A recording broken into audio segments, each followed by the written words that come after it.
Our icon is one who has literally forged her own path, not only in the YouTube space, but the entertainment industry at large. Born and bred in Kokstad in KZN, she grew interested in the beauty community as a young girl, sneaking into computer labs to watch her favorite YouTubers. Little did she know that a few years later, she would be a multi-award winning household name, engraving her name and talents across the digital content creation space. Yes, you have guessed it. Goyengo. Please welcome Mihlali Ndamase. First and foremost, it is such a pleasure to meet you. It's the first time I'll say Mhle. Thank you. Lovely to meet you too. You look gorgeous. I knew that Mihlali is coming through, so I decided to turn it up just a little bit. Take us back to Kokstad. What are some of your earliest memories of growing up? So, I grew up like in a normal home. I had my grandmother and my aunt, and my mom lived in Durban. So my mom had me in her final year of varsity. So I was with her for a year, and then when she wanted to focus on starting her own business and getting, things off the ground, my grand took me, and then she basically raised me for quite a big portion of my life. Yeah. But Kokstad was simple. I mean, it's a small town, very, very small town. We still lived in the town area though, so it's not like Mrs. Lalini or whatever. So it was a normal home. I had quite a great upbringing, I must say. And that's my childhood. Simple childhood. Small town girl next door. Cool. Yes. And what was your first exposure to beauty content? Because I can't imagine maybe putting on a face beauty and ibona kuye. What was that one thing that sparked your interest? I think it really starts at home for me. Yeah. Hey, I was raised by women who just are into beauty, they're into fashion. Like at home, is a thing, and it's very important. You need to dress well, you need to be well put together. Yeah. So I used to watch them getting ready when I was young, and then I think I was around the age of 10. How old are you in grade 5? Grade 5 is around that age. I think so. I used to steal my mom's lipsticks when we went on school camps, and I'd be that girl in red lipstick, and I used to always get in trouble. Like, my teachers used to always punish me. And then the actual beauty content I discovered in high school when I was in grade 9. That's when I would spend my weekends in the computer room watching makeup tutorials instead of doing my assignments. But did you know at that point, Ubana, this is the direction that your life is going to take? It's something that I wanted for myself, but I didn't necessarily have the knowledge on how to get there, and my vision for what I wanted to achieve wasn't necessarily clear because it wasn't something that was done or practiced in the South African space. Yeah. So for me, I always thought it would just be a hobby, and I'd go like the traditional route of studying, and that's when I realized that okay, I want to go study marketing and then go into corporate but work for like a beauty powerhouse, like a L'Oreal or whatever the case may be, and then do my tutorials on weekends until I came to varsity, and then I started doing my tutorials part-time while I was still studying, and that just picked up. So I was like, actually, I don't need to go get a job. I don't need to finish this. Exactly. Yeah. I wanted to touch on that because when you get to matric, you kind of forced to having to decide right now what I need to do, either follow the tried and tested way to success, which is going to university, attaining a degree and getting a job, or Ganya, you decide to just bet on yourself. How did your family respond to that, dropping out?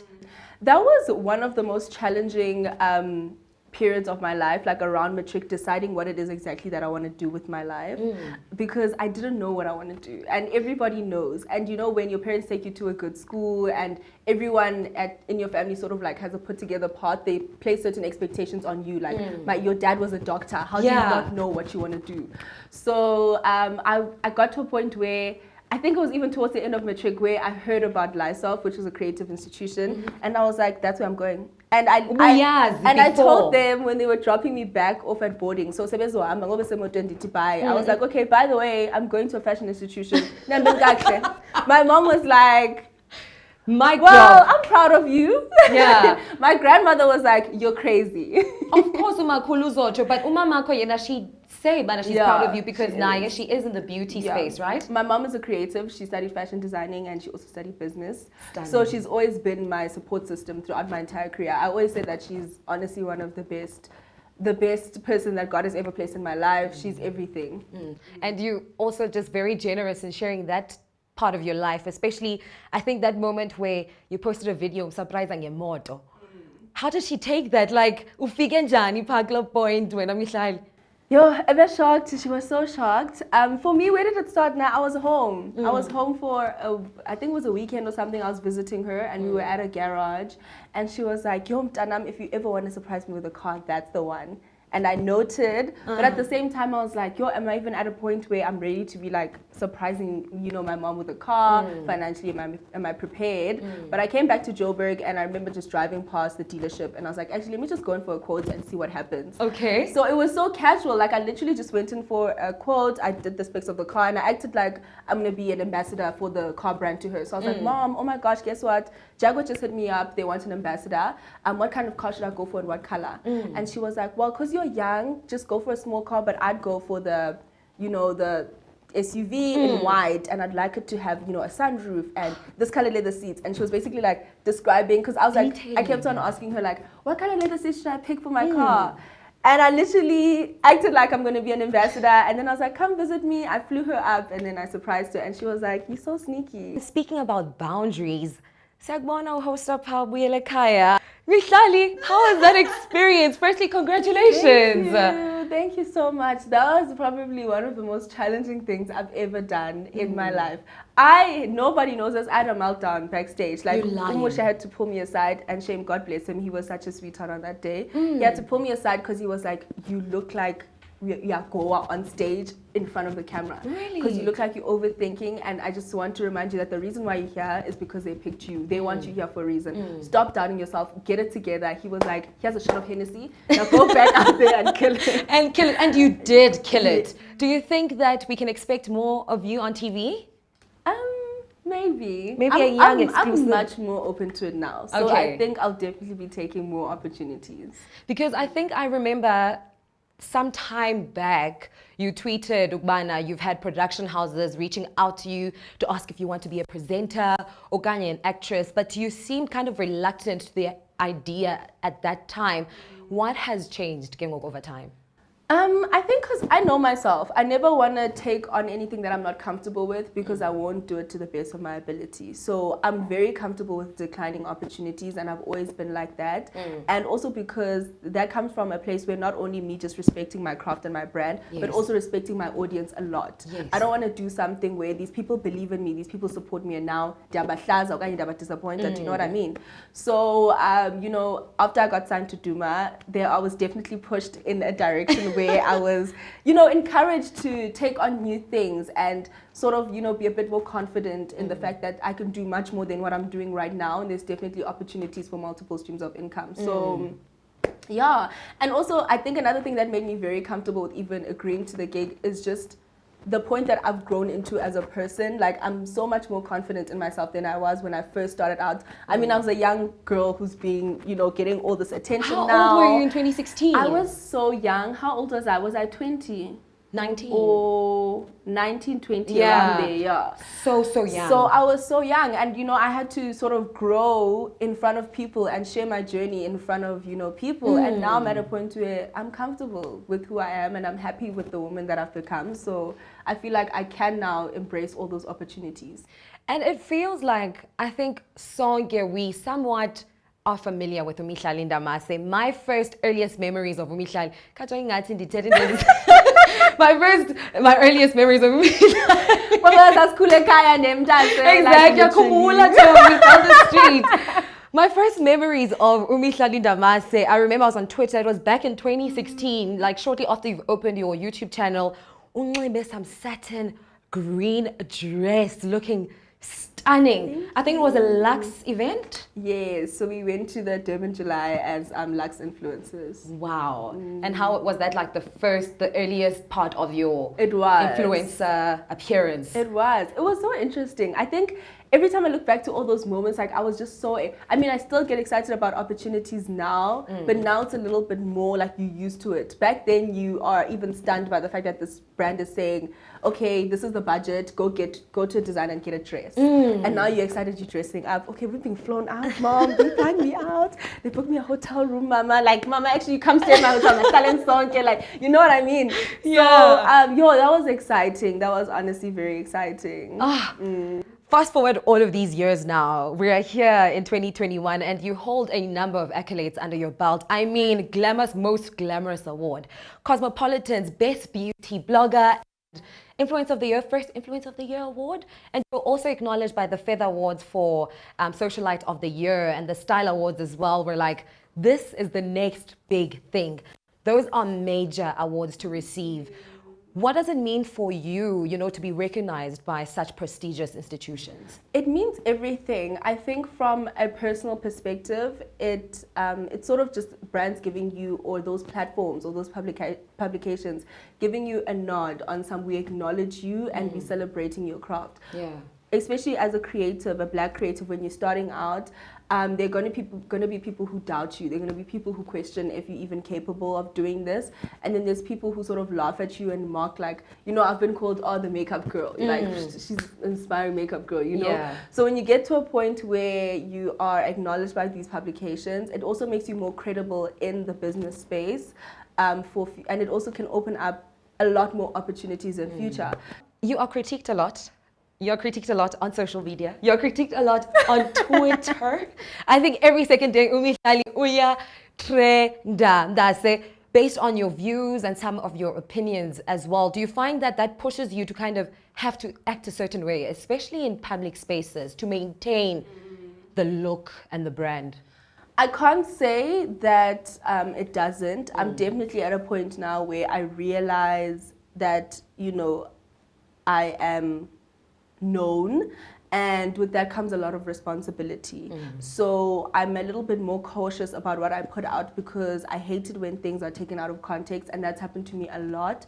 And also at the same time, I could be saying something that anybody else can say or can relate to, or a similar experience, shares a similar experience, but because it's me, then it can easily be just put under a microscope.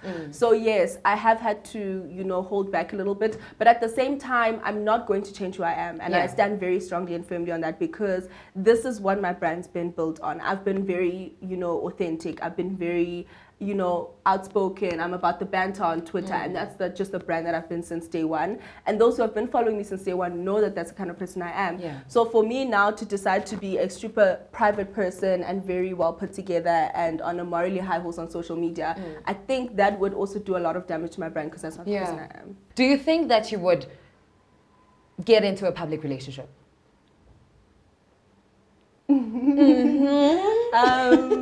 I don't know. I don't want to say no. I don't want to say no, because one day when I'm engaged, I would like to, put my person on my channel. Yeah. But not like as a couple's channel. I don't want my person to be too happy to be here. And say hey loves before I say it. No ways. But he can just be in the background, sometimes the background of a vlog, babe, say hi. Yeah. But, and also like things like birthday celebrations, I would like to post my partner. But I'm also very cautious about that. That's why I'm even saying engaged, because I'm the kind of person who doesn't want to be introducing a different person to my audience. Because we're young, relationships work and then they don't work out. But have you found that umsebenzi wakho affects, your formation of friendships and relationships in general? Yes. Yeah, definitely, 100%. I've always been someone who is a little bit reserved when it comes to making new friends, because I'm the kind of person where when I do open up myself to people and I do fall in love with them, I'm an open book and I embrace you, and it's very easy to hurt me. So I'm either that person who's staying afar, or I'm just like, come into my life.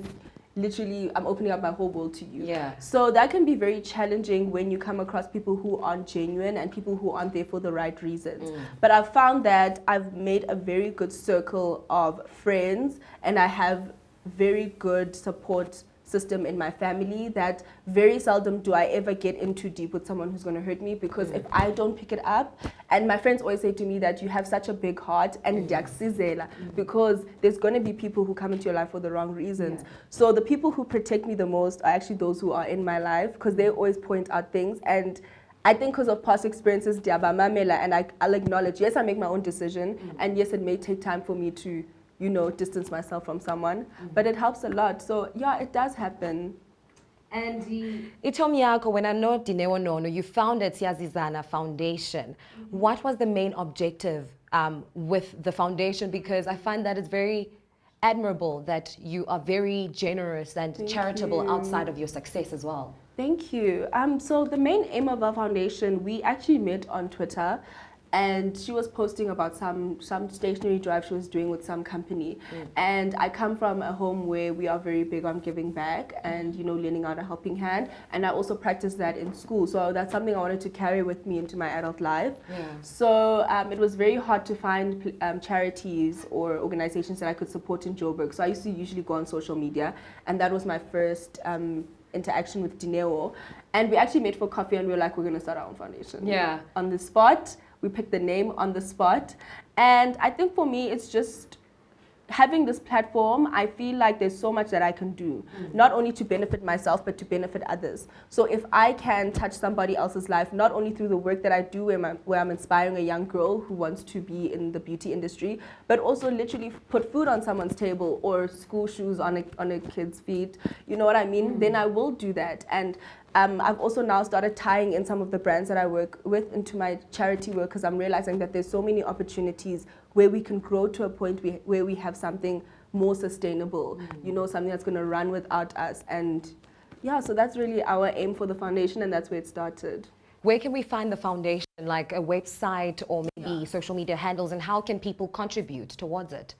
So we are on Instagram, Siyasizana Foundation. We are on Twitter, Siyasizana.org. I think that's the handle. I'm not too sure.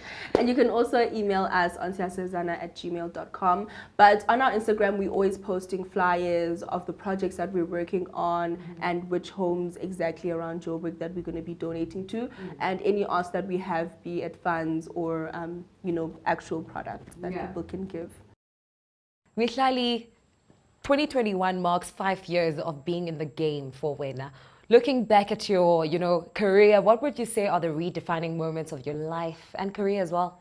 I've had so many redefining moments because, you know, this journey started when I was very young. So every single thing I feel like has redefined and helped me, you know, grow into the person that I am today.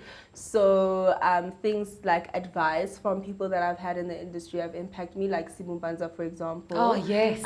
So one of the redefining moments was him basically telling me that I should stop selling myself short and undercharging. And another redefining moment which happened in my personal life was my dad passing away in 2018.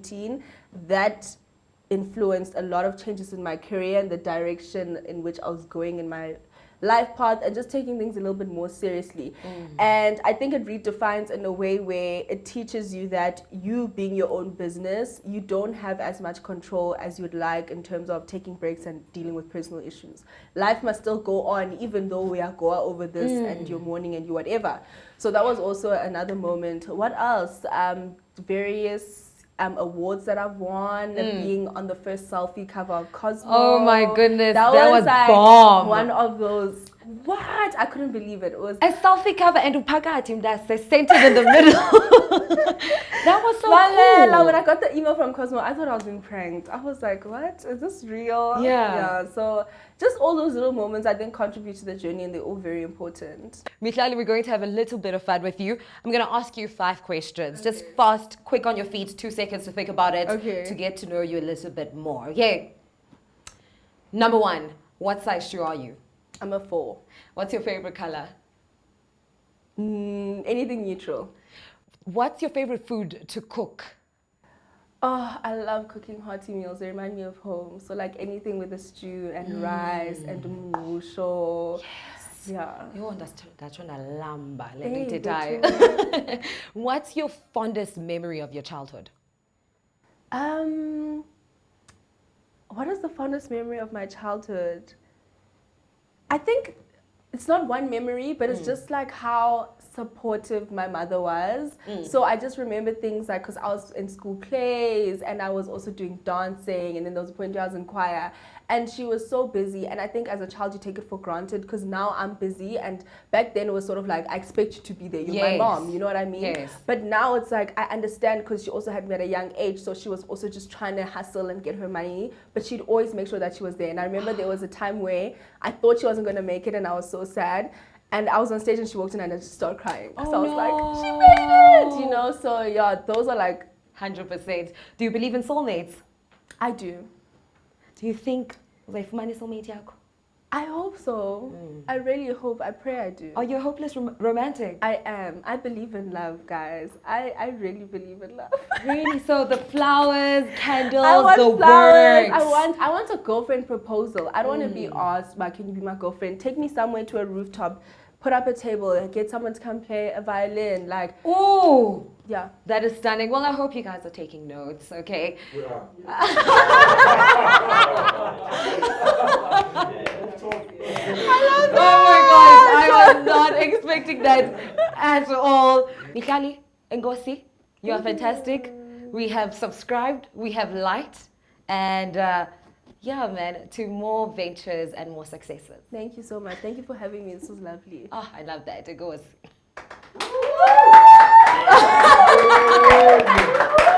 That was fun. That was fun. Now, so what are you listening to, by the way, now? What's on your playlist? Drake. Of course. Of course. It's Summer going to be Drake. Walker, Drake. I listen to everyone. Anything that Drake. I'm a huge fan of, like, you know, the R&B soul kind of vibe, trap soul as well. Jasmine Brighton's Love. Sullivan is back. Have you Who's listened to that? her? I can go. I bust the windows of your car. Are those Oh, the I lyrics? haven't. No, not really. Anzanga. Okay, so when you go, don't. No. But you need to listen who to else I listen? Jasmine. Ari Lennox, no. Georgia Smith, yo. Madison Ryan as well. Ooh, Madison Ryan. Funeka uqale playlist, Mihlali's playlist. I in dare fact. Madison Ryan name. Yeah, that's fine. That's You must okay. put me on. No, please, I'll definitely actually. put you on. I'll put you Please. on. I'm so bad at discovering music. But he sense of music, Camo, he said, Nesibu, It's adult. It's mature. it's like, it's not Really? mature, like you relate to it. It's not gospel-y, it's like poppy. You will love Jasmine Sullivan, especially she has a Really? song with Ari Lennox. She has a song with her as well. I love her. I love her so much. I love her. Yeah. Okay, I'll put you on. So I can make a playlist. Please. Okay, guys, have we wrapped up? Did you guys rap it up? What's going on? They're recording. Oh, you're still rolling. Which is great. Because we have blue. Bafoni cutaways. Oh, bafuni cutaways, Cutaways. Jay. Just for the vibes.